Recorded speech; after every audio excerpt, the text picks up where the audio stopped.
बोलिए गणेश जी महाराज की जय हो। भगवान शिव शंकर भोलेनाथ की जय हो।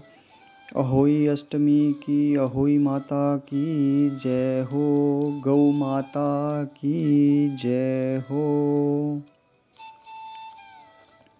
आइए हम अहोई अष्टमी की व्रत कथा का यहाँ श्रवण करते हैं। यह व्रत कार्तिक माह की कृष्ण पक्ष की अष्टमी को किया जाता है। जिस वार को दीपावली होती है, अहोई आठें भी उसी वार की पड़ती है। इस व्रत को वे स्त्रियां ही करती है जिनके संतान होती है। बच्चों की माँ दिन भर व्रत रखें, सायंकाल दीवार पर अष्टकोष्ठक की अहोई की पुतली रंग भरकर बनाएं। उस पुतली के पास सेई या स्याऊ तथा सेई के बच्चों का चित्र भी बनाएं या छपी हुई अहोई अष्टमी का पोस्टर चित्र मंगवाकर दीवार पर लगवाएं तथा उसका पूजन कर सूर्यास्त के बाद अर्थात तारे निकलने पर अहोई माता की पूजा करने से पहले पृथ्वी को पवित्र करके चौक पूर कर एक लोटा जल भरकर एक पटरे पर कलश की भांति रखकर पूजा करें। अहोई माता का पूजन करके माताएं कहानी सुने।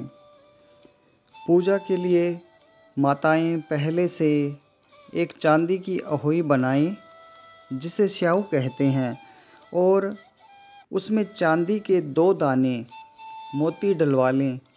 जिस प्रकार गले में पहनने के हार पेंडिल लगा होता है, उसी की भांति चांदी की अहोई डलवा लें और डोरे में चांदी के दाने डलवा लें।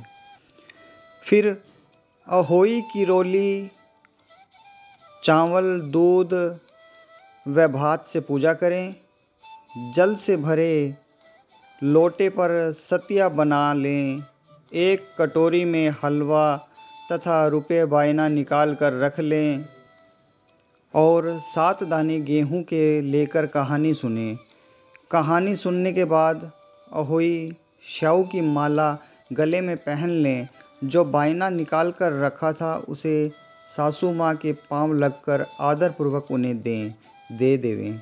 इसके बाद चंद्रमा को अर्घ्य देकर स्वयं भोजन करें। दीपावली के बाद किसी शुभ दिन अहोई को गले से उतार कर उसका गुड़ से भोग लगाएं और जल के छींटे देकर मस्तक झुकाकर श्रद्धापूर्वक प्रणाम कर रख दें। जितने बेटे हैं उतनी बार तथा जिन बेटों का विवाह हो गया हो उतनी बार चांदी के 2-2 अहोई में डालती जाएं।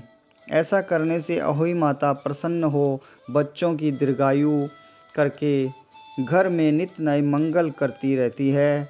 इस दिन पंडितों को पेठा दान करने से शुभ फल की प्राप्ति होती है। यह तो अहोई अष्टमी की व्रत विधि का विवरण हमने बताया है। अब हम कथा का श्रवण करेंगे।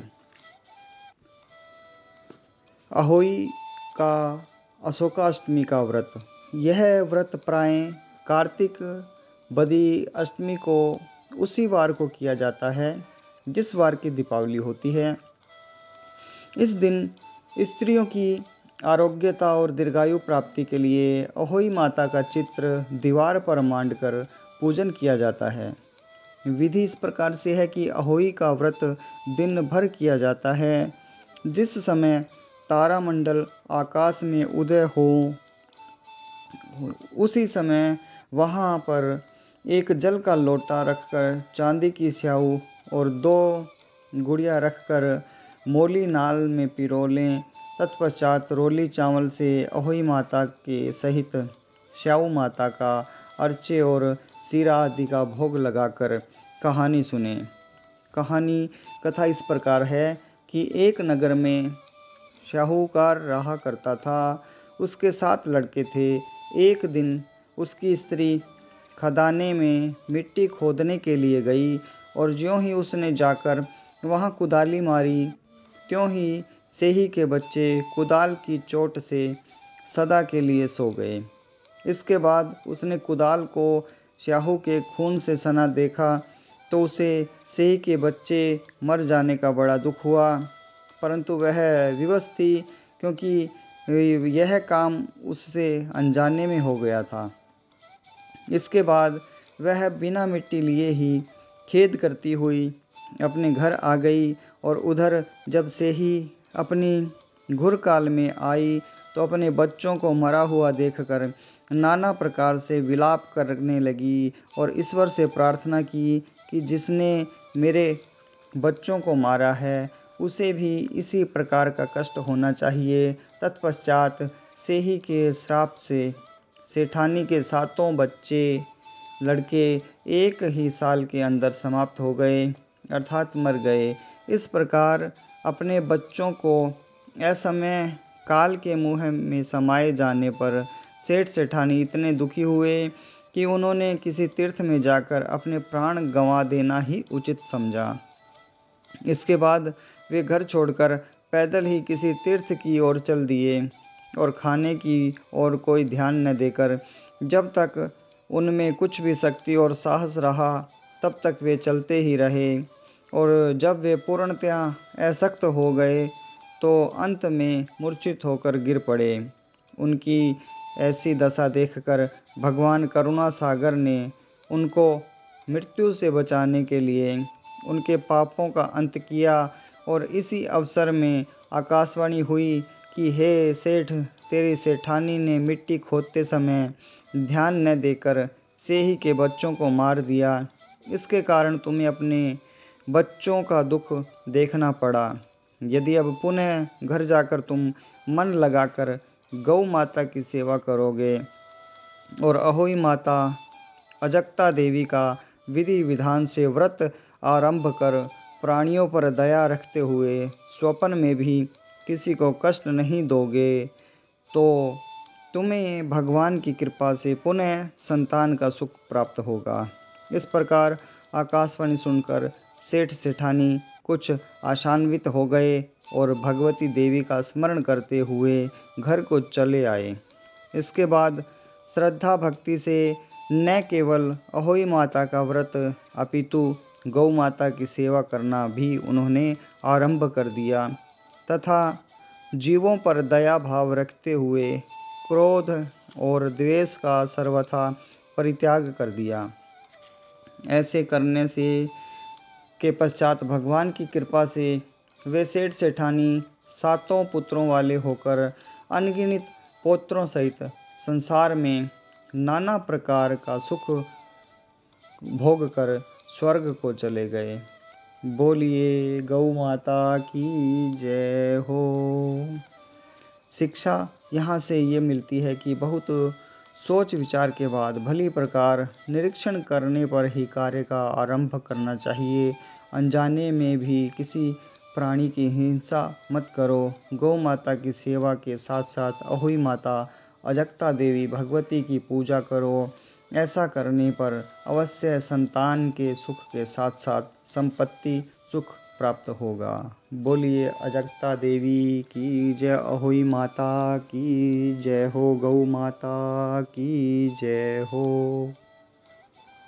अहोई माता की एक और कथा है, वो इस प्रकार से है। एक साहूकार था जिसके 7 बेटे थे, 7 बहुएं तथा एक बेटी थी। दिवाली से पहले कार्तिक बदी अष्टमी को 7 बहुएं अपनी इकलौती ननंद के साथ जंगल में खदान से मिट्टी खोद रही थी। वहीं श्याहू सेही की मांद थी। मिट्टी खोदते समय ननंद के हाथ से सेही का बच्चा मर गया। श्याहू माता बोली कि मैं तेरी कोख बांधूंगी।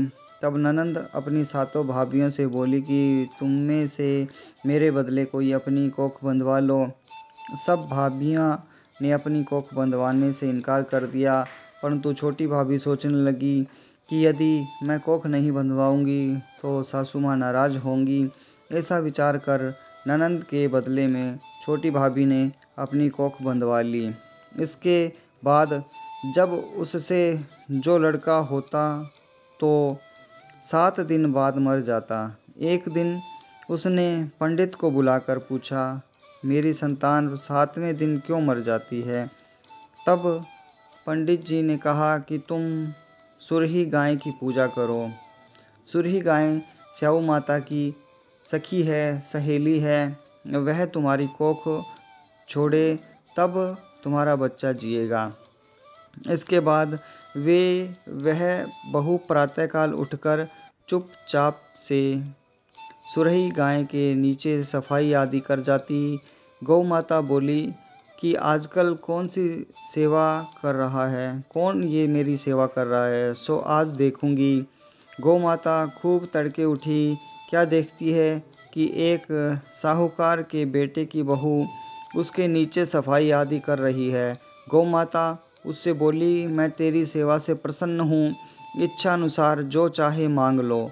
तब साहूकार की बहू बोली कि स्याहू माता तुम्हारी सखी, तुम्हारी सहेली है और उसने मेरी कोख बांध रखी है, सो मेरी कोख खुलवा दो। गौ माता ने कहा, अच्छा। अब तो गौ माता समुद्र पार अपनी सखी के पास उसको लेकर चली। रास्ते में कड़ी धूप थी, सो वे दोनों एक पेड़ के नीचे बैठ गई। थोड़ी देर में एक सांप आया और उसी पेड़ पर गरुड़ पंखनी पक्षी का बच्चा था। सांप उसको डसने लगा। तब साहूकार की बहू ने सांप मारकर ढाल के नीचे दबा दिया और बच्चों को बचा लिया।